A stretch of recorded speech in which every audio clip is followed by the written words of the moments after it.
تاسې پوهیږئ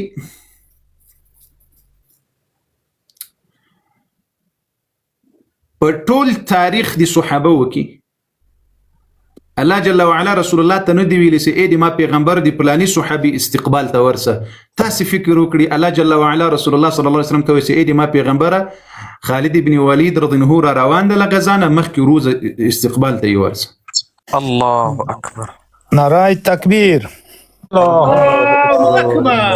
الله اکبر ولله الحمد. خالد بن ولید هغه صحابي داسې دی الله رسول استقبال ته ورغلی.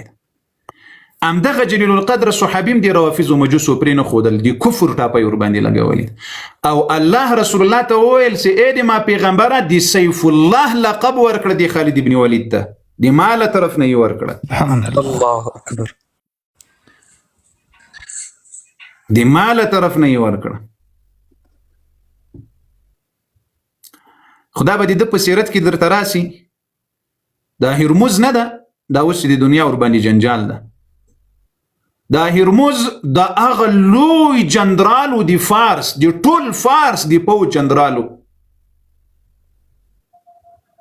دا خالد بن ولید رضی الله عنه چې کله مردار کړل د فارس د اوسني ایران فتح هم الله جل وعلا ده ته ورنصیب کړه د ده په لاسونو باندې. الله اکبر.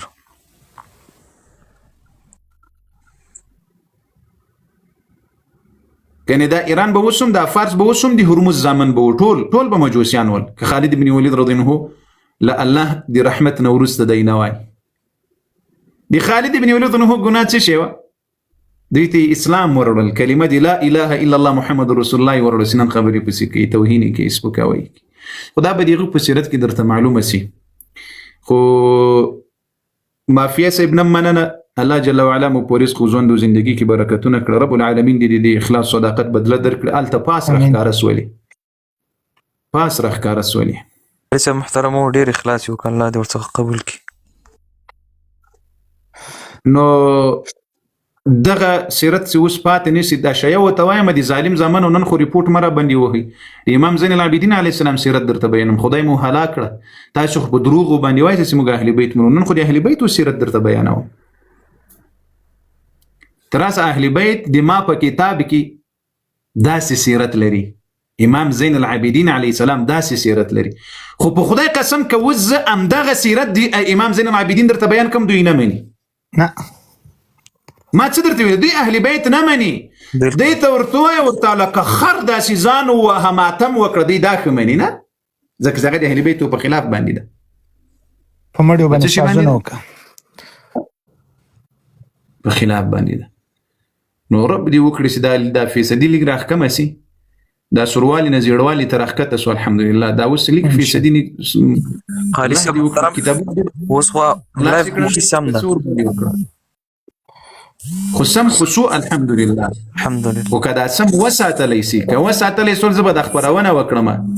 وخت لرو دوستانو، وخت لرو. نو که نه کوي یا بیده کېږي د خپرونې په منځ کې، نو زه بیا بند کړم. دا لایف به بند کړم، داسې بې ځایه ځانونه مه ستړي کوي په دې ډبل ټیپ باندې او په دې پلاني شي باندې او په دې لیکونو باندې. مهمه د مو خپرونه ده. هله ورونو کومک وکړئ، دا یو ځای سره موافق سره د ټولو سره لاس سره ورکړئ، اخلاص وکړئ. دا خپرونه په مخ بوځئ چې کاري صاحب موږ ته هغه وکړي. نو که داسې نه وي بیا خو بندېږي موږ نه، بیا سبا هم نه کېږي، بل سبا هم نه کېږي، روزانه به هم بیا دا حال وي. کوشش وکړئ. اوس یې فیصدي راکمه سوې ده، تاسې اخلاص وکړئ، الله دې اجر درکړي.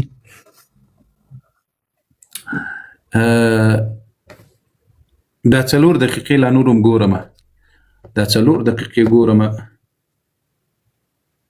کوشش وکړئ الله دا بعضې ملګري وایي ډبل ټیپ نه کېږي، نو دا لاندې کمنټونو بغل کې ټیپ کوئ. کوشش وکړئ دا مانیټرانو چې څوک نه پېژنئ هغه مه راپورته کوئ، ځکه اکثره وخت مونږ کلیک پې کوو، ایسته کوی هم نه سو، میوټ کوی هم نه سو. بابا عبدالرحمن صاحب یو 2 دقیقو لپاره دا کمنټونه بند کړئ چې دغه هغه کې لاندې ځای کې هغه وکړي، دا ډبل ټیپ وکړي. همقاري صاحب دا یو کس راغلی وایي الله یاري درته راولمه. ښه